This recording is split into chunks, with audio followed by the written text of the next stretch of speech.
Okay, once again, welcome to our subject, agricultural machine design. So this time we are going to take up problem identification.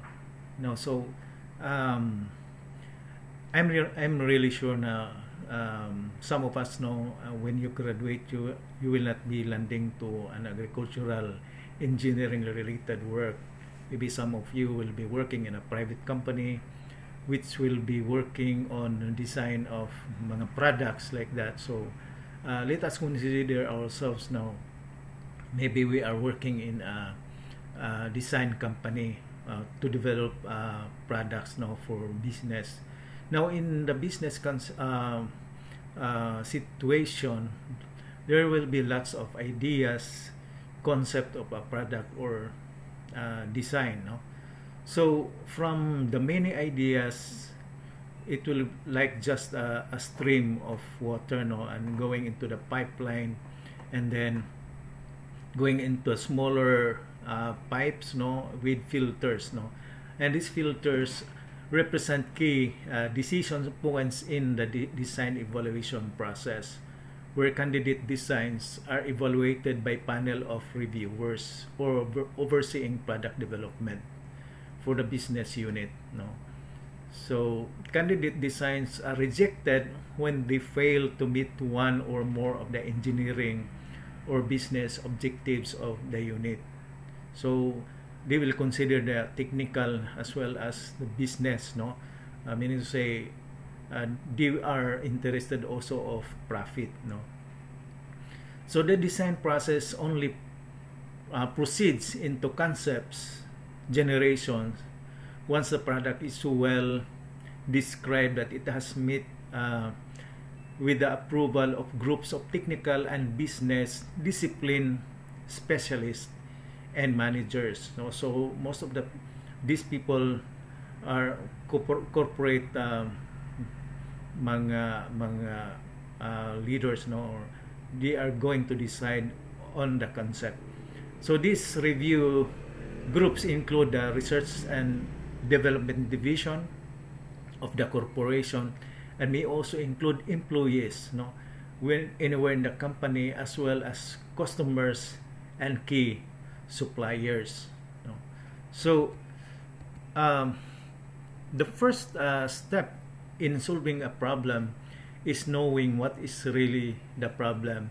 So this is true, no, because there are times also nga, even in our courses, subjects, we tend to solve the problem immediately without knowing the problem, without even reading the problem carefully, without all understanding what is really required, what is given. No? So it's very important that you know what is really the problem. So product development begins by determining what the needs are that a product must meet. No? So problem definition is the most important of the steps in the product development process. So understanding any problem thoroughly is crucial to reaching an outstanding solution. So this action holds for all kinds of problem solving, whether it be math problems, production problems, or design problems. In product design, the ultimate test of a solution is meeting management's goal in the marketplace. So it is vital to work hard to understand and provide what it is that the customers wants. No? For example, in our university, the main goal or objective of the university is to provide quality education. No? So how are we going to provide quality education? So by knowing what really the customers or the end users, who are these end users, the students, wants or needs. No? So this is very important. No? So identifying what the customers needs. So engineers and business people are seeking answers to such questions as, who are my customers? What does the customers want? No? how can the product satisfy the customer while generating a profit. So not only that the company is providing services or providing units or products, no, but they are also interested of profit. So the ultimate test of solution is meeting management's goal in the marketplace, you know, wherein you have to earn income or profit.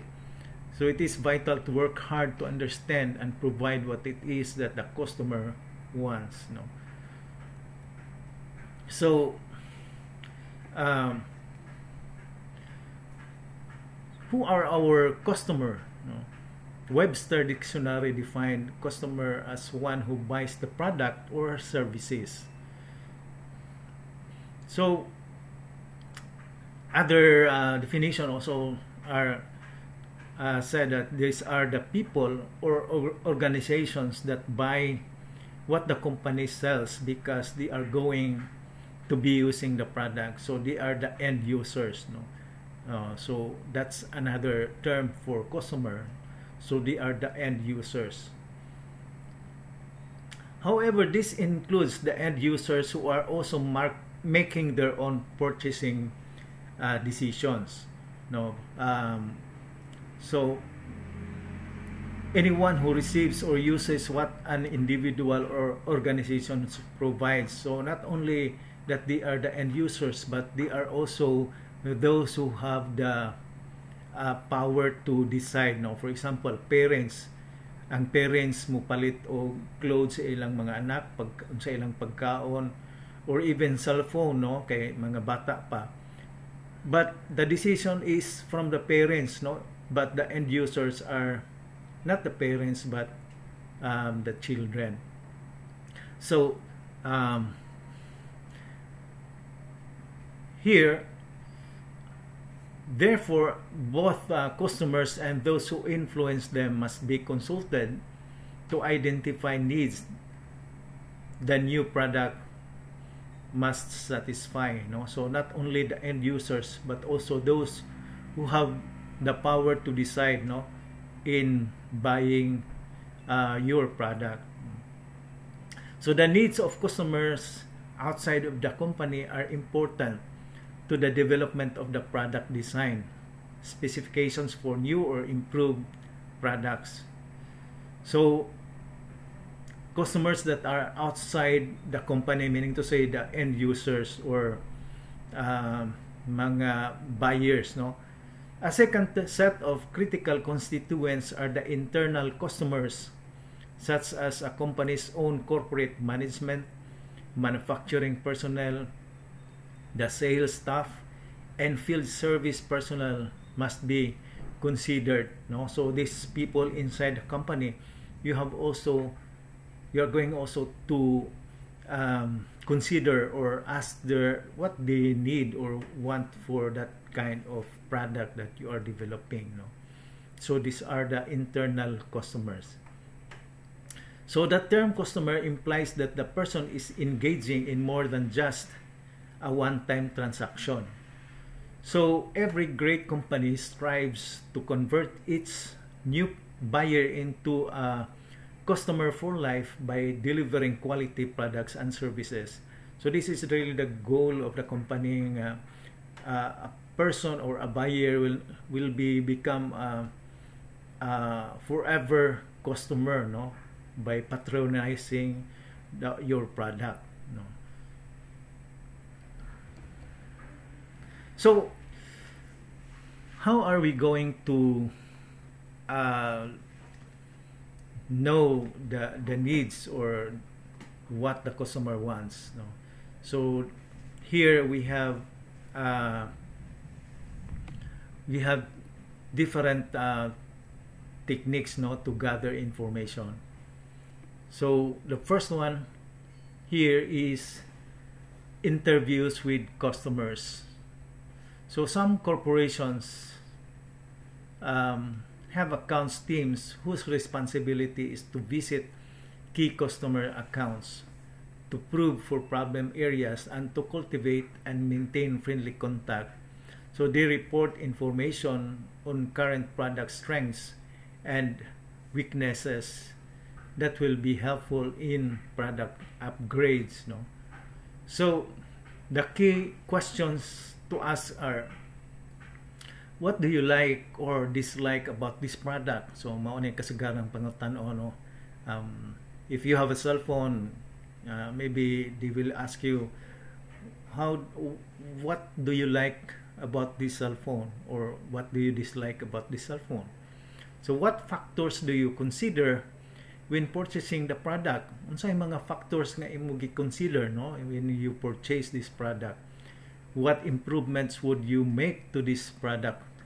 So you will be asked, no, if you want to improve this product, what would be that improvement, or unsay mga features nga idugang nato ani? So the second one is what we call as focus group, or focus group discussion. No? So a focus group is a moderated discussion with 6 to 12 customers or targeted customers of a product. The moderator is a facilitator who uses prepared questions to guide the discussion about the merits and disadvantages of the product. Often the focus group occurs in a room with a one-way window that provides for videotaping of the discussion. So while the monitor is in the other side of the window, one-sided mirror, no, so they are videotaping or recording what the discussions are all about, no. So meaning say the moderator is just like, ang focus niya is just to guide the discussion and leading to the questions nga for the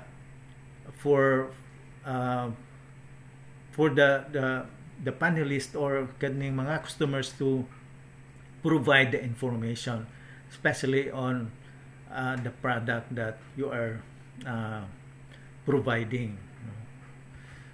So next is the customer complaints. So as your way to learn about needs for product improvement is from customer complaints. No? So this may be recorded by communications, by telephone, letter, or email.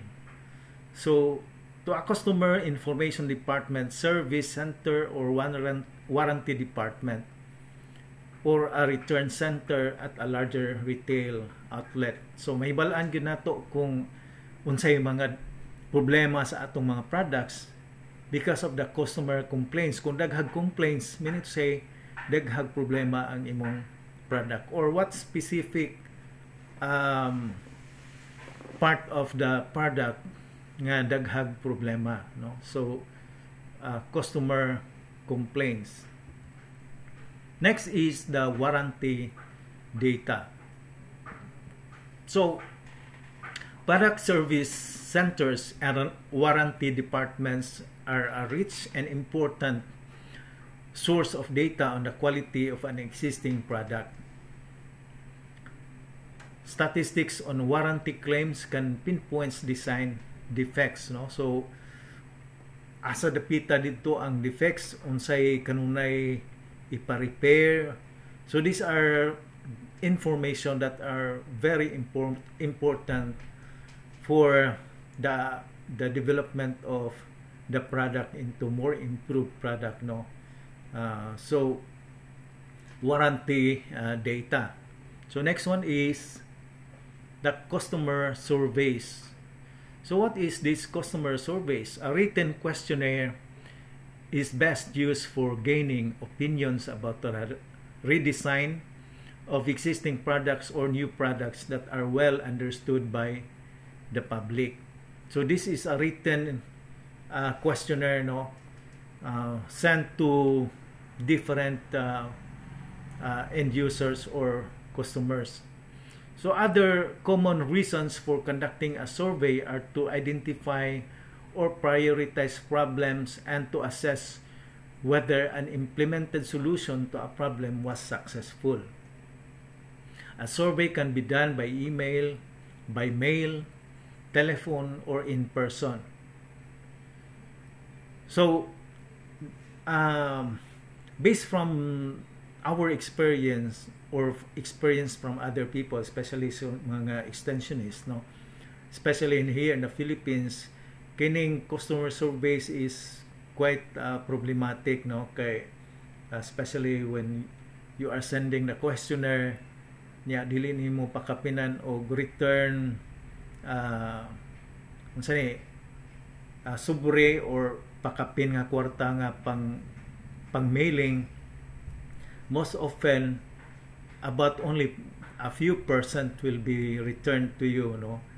So most of the questionnaire are not returned back to you, especially na kung tag-as kaayo ang imong mga questions and then you are dealing with the farmers, dili na sila ganahan o magdugay o malangan sila sa ilang trabaho, no? So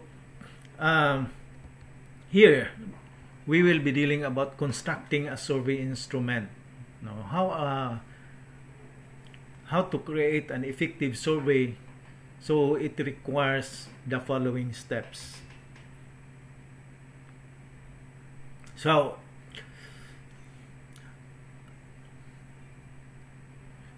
a written questionnaire is best used for gaining opinions about the redesign of existing products or new products that are well understood by the public, no? So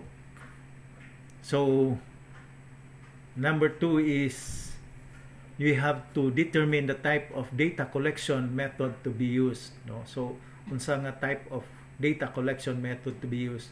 Surveys and closely scripted interviews are effective for compiling quantitative statistics.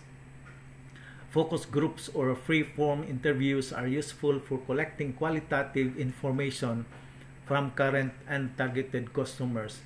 So you have to note here na ay sabot nga quantitative statistics and there is also qualitative statistics, no?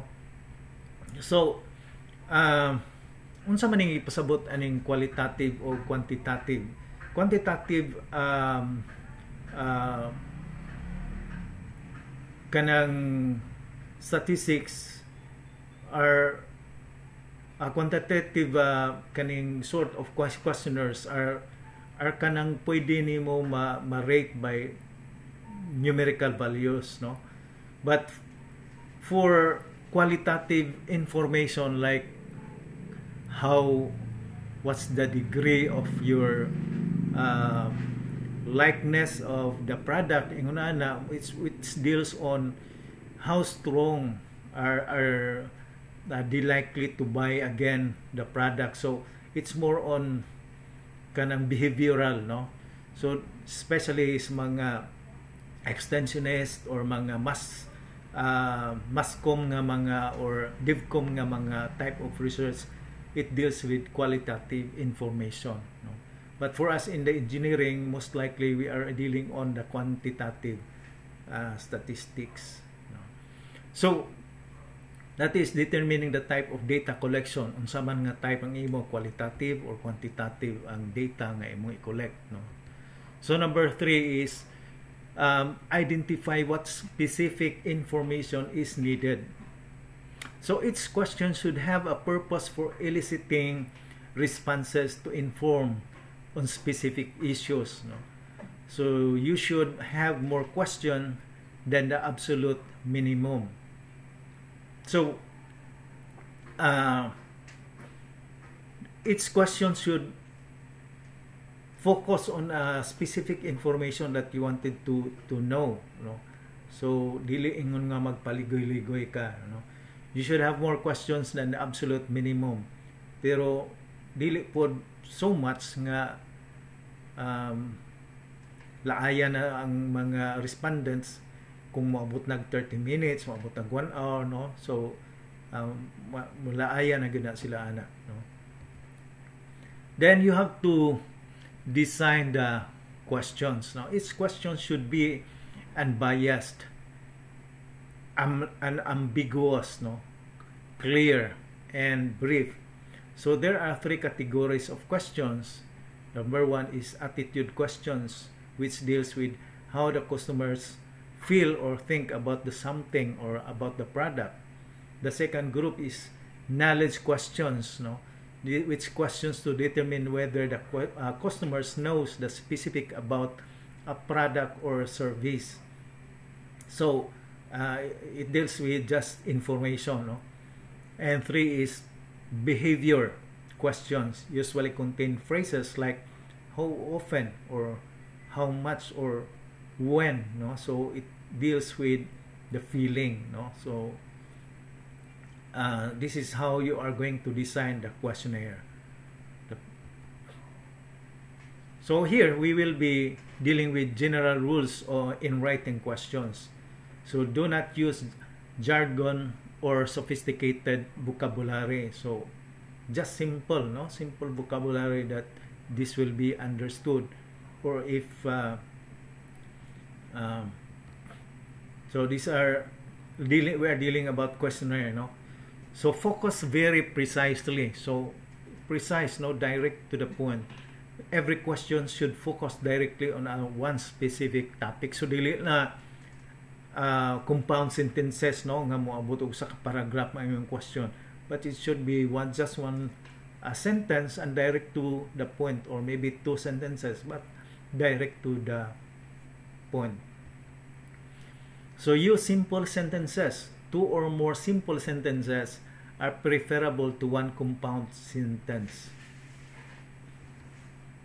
So do not lead the customer toward the answer you want, no? So dili ka mag question nga leading to the answer nga mag question nga murag guide nila to answer the thing that you wanted to get, no? Then avoid questions with double negatives because they may create misunderstanding. So questions that are double negative, for example, not understanding or not kana bang na ay magsunod nga mga negative, no? So it will create confuse the respondents. And then in any list of options given to the respondents, include a choice with a space for a write-in answer. So dapat na ay space, blank space for them to answer, no? Just enough for them to write. Then always include one open-ended question. Open-ended questions insights and nuances and tell you things you would never think to ask. No, so maybe in the last part of the Quran, do you have still any additional information or comments about the products? So these are mga additional nga mga questions that might elicit other information, or aside from what information that you are asking for. So the number of questions should be such that they can be answered 15 but no more than 30 minutes. No, this is what I said nga, it should not be long. Kay kapuyan na sila mo answer, no? That's the reason why most of the respondents do not reply or do not resend the questionnaires because it's kapuyan na sila mo tubag, no? So design the survey form so that tabulating and analyzing data will be sure to include instructions for completing and returning it, no? So it is best if, as I said, you have a return kining sobre with an amount there, no, para pud ilan ang ma-return ang imong survey questionnaire. Then questions can have the following types of answers.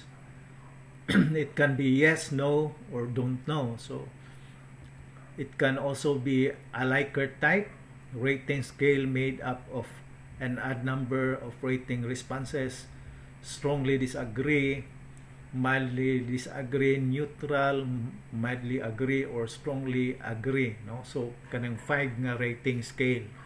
So 1 is the lowest, meaning to say strongly disagree. Number 2 would be mildly disagree, and then strongly agree is the number 5 scale, no? So only 1 to 5 scales such as this, always set up the numerical scale number means a good answer. So the question must be posed so that scale makes sense. Rank order list in descending order of preference and ordered choice. Choose B over D or B from A, B, C, D, E. So this is the type of kaning quantitative type of information that you are going to ask, no? Kanina yung mga rating scale, no? Kay ma-measure in numbers man 1 to 5, no? So this is not the qualitative form of information. Okay, then arrange the order of questions so that they provide context to what you are trying to learn from the customer. Group the questions by topic and start with easy ones, no? So dapat from easy ngadto sa murag lisod-lisod ansiran. So you have to order or group it into a topic nga dili kay maglaktaw-laktaw balik-balik, no? So before distributing the survey to the customer, always pilot it on a smaller sample group and review the reported information. This will tell you whether any of the questions are poorly worded and sometimes misunderstood, whether the rating scales are adequate, and whether the questionnaires is too long, no? So that is what we mean by pilot the survey, meaning to say imo nang i-testing, no? It could be testing nimo with other people nga Utira so that they will try it and they will read it, or whether they can understand your questions. Then administer the survey. So this is the actual doing the survey, no?